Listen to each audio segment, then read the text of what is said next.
What is going on, everybody? This is NWO Reverend 96 here on another beautiful day. And I thought I would try this tier maker thing that everybody seems to be doing on YouTube and give you all my rankings of the 11 live action Star Wars movies. Now, disclaimer before I begin, you're not going to see the Clone Wars on here because obviously that's not live action. And to me, it's more of a mini series anyway. And you're also not going to see any of the TV shows like The Mandalorian, which I love, which would get an S ranking, or The Clone Wars or Rebels, which I'm just getting into too. But this is just for live action movies. And also, this is my opinion. It's totally subjective. So if you have a different opinion, don't feel bad. In fact, if you want, share it in the comments. And I welcome any comments on this video because I know Star Wars can kind of be it's kind of become a toxic issue on YouTube. But anyway, let's get started here, and I'm going to go in release order, which means we are going to start with the first Star Wars movie, A New Hope, and I'm going to rank that one. I'm going to rank it as an A. Now, a lot of you are probably thinking, why is that not an S? Because that is the Star Wars movie.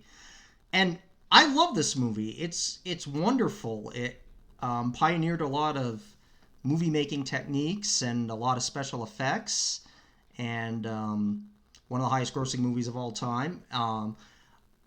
There are just a couple movies I think in the series that are stronger because despite all that this movie did, you do have to admit some of the acting, mainly from the American cast, is a little rushed. And despite pioneering special effects also, some of the effects have not aged very well. And I should have also said this in my disclaimer too. I'm not ranking any of the special editions or anything. I'm just considering the original trilogy, and I guess you can include the special editions in that, which they did clean up some of the effects, but even then. But I still love this movie. Still one of the greatest movies ever made. And it's got the great hero story. And let's move on. And next I have Empire Strikes Back. Where should I rank this one? Well, I'm kind of leaning C or D. Psych, it's an S. Anybody who knows me probably knows that this is probably one of, if not my favorite movies ever. My personal favorite. I mean, I have a hard time picking one, but this would probably be the one I would say more often than not. It advances the story in the best way possible. It goes pretty dark. The acting gets better. The special effects are better. And, of course, it has the big twist that, I mean, I'm sure everybody knows it. But if you haven't seen the movie yet, I'm not going to spoil it for you here.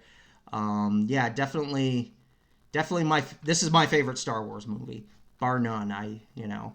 And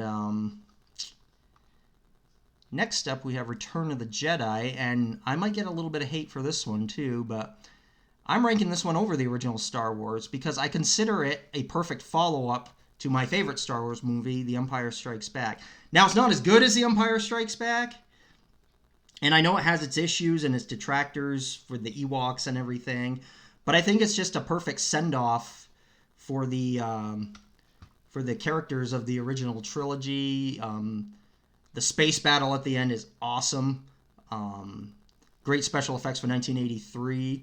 It's one of the ones I'm more nostalgic for because it was the first Star Wars movie that came out when I was born. So, because I was born in 1981, so it came out a couple years later. I think it was the first Star Wars movie I actually saw, to be honest with you. But yeah, I love this movie. And I think I can almost consider Empire Strikes Back and Return of the Jedi one movie. You can't have one without the other, so that's why I rank it as an S. If you disagree with me, that's fine. That's fine. I know a lot of people probably will. Okay, next we have... we're getting into the prequels now. And the first one we have is Episode 1, The Phantom Menace. By the way, you'll note I don't have an F ranking because none of these movies I'm going to rank as an F. But I am going to rank... and this might surprise some people too. I'm going to rank this one as a C. Get on there, okay. I don't hate this movie. I'm not a prequel hater like a lot of people are. or were when I was growing up. This movie came out, and I was about 17 when it came out. So yeah, I did recognize that there were some issues with the movie. It's definitely not a great movie objectively, but I do have a soft spot in my heart for it a little bit because it was actually one of the first movies I saw with people besides my family because I was at that age where I could start driving. So it was actually one of the first movies I went to see with a group of friends. And yeah, some of the effects didn't age very well. And I kind of wish they had started it maybe 5 years later where Anakin wasn't a 9-year old, maybe he was in his mid teens. And I think it would have been better. And I think, everybody says Jar Jar is horrible. And, I mean, he's grating, but, he's not the worst thing in the world. George Lucas did not ruin your childhood, by the way. So get over it. But yeah, I do have some fond memories of this movie. The lightsaber fight at the end is pretty cool. Everything else that happens in the end is kind of a CG fest, but it advances the story a little bit. So, and I'll get to that a little later. And now we're gonna go with Attack of the Clones, Episode 2 from 2002. Where do I rank this one? This one is probably my least favorite of the prequels.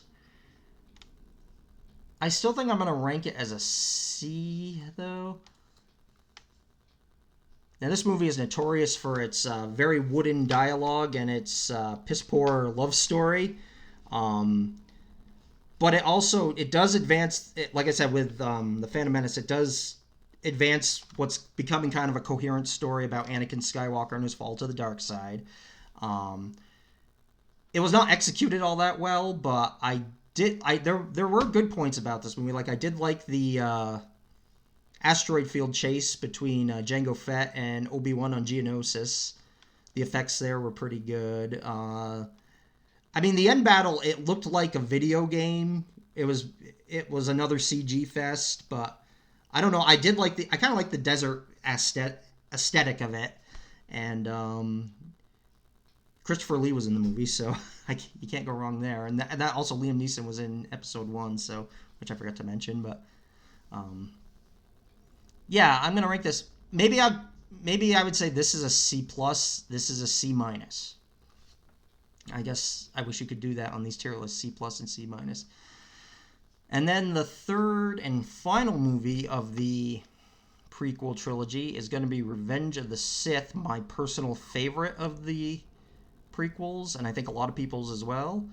And I'm going to put this one as an A, right up there with the original trilogy. It's the perfect segue into the original trilogy. This movie goes, for the previous two prequel movies, it goes pretty dark, with Anakin finally becoming Darth Vader.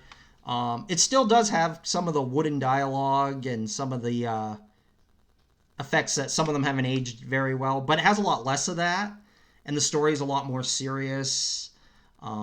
Say what you will about Hayden Christensen, maybe he wasn't the best at delivering his lines, which isn't entirely his fault, but he had the look of a young Anakin Skywalker who was about to turn to the dark side. His facial expressions were very good, and Ian McDiarmid steals the show in this as the Emperor. I thought he did a wonderful job, both before he became disfigured and after. Although he does ham it up a little bit when he gets disfigured. So, but I always do enjoy a hammy Ian McDiarmid performance. So you can't go wrong there. Definitely, yeah, my favorite prequel movie, and definitely, in my opinion, worthy of an A ranking.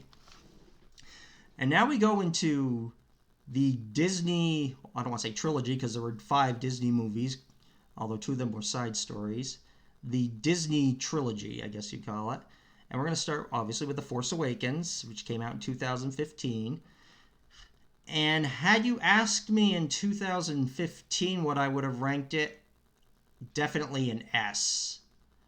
But now, knowing what I know and knowing what kind of became of this trilogy, I'm actually going to rank this movie as a B. I still really liked it. it is kind of derivative, as everyone said, of A New Hope, but I almost think it kind of had to be to draw some of the people who didn't like the prequels back in. Um, Unlike the prequels, I think that the sequel trilogy, and especially this movie, I think the acting was a lot better, and the special effects were a lot better. The negatives of the sequel trilogy I'll get into as I go along here, but yeah, I did enjoy this movie a lot when it first came out, and I was on such a high when I first saw it. Um, Now, unfortunately, it's a movie I don't watch as much anymore, and I'll get to why. But um, like I said, I think that a lot of the new actors in this movie, I think eventually they'll have bright futures. I mean, Oscar Isaacs has been in several things, and John Boyega did really well in this movie, and Daisy Ridley did too. And I love Adam Driver as Kylo Ren in this movie. So yeah, I did enjoy this movie, but hindsight being 2020, that's what I'm going to rank it as. I'm like, do I rank it as an S for when I liked it, or do I rank it how I feel now? And I got to go with how I feel now. So, and you'll see why. But the next movie was the first Star Wars side story, Rogue One, the movie about how the rebels got the Death Star plans. And I'm going to rank this one. I'm also going to rank it as a B. I did enjoy this movie when I saw it in theater. It was a different experience because it was the first non-Skywalker Star Wars movie. And the effects, once again, were really good. It did kind of have the feel of, like, you could tell it takes place right before A New Hope with the aesthetic and everything. But basically, this movie to me is two movies, the first half and the second half. And the reason I rank it a B is because I'd rank the first half a C and the second half an A. So you average it out, it's a B. The sad thing about this movie is, I mean, the acting was okay for the most part. And, everybody loved K2SO, the robot. And I liked him too. And Donnie Yen was pretty badass. I didn't care about the main character that much, Jyn Erso, though. I mean, she was kind of bland to me.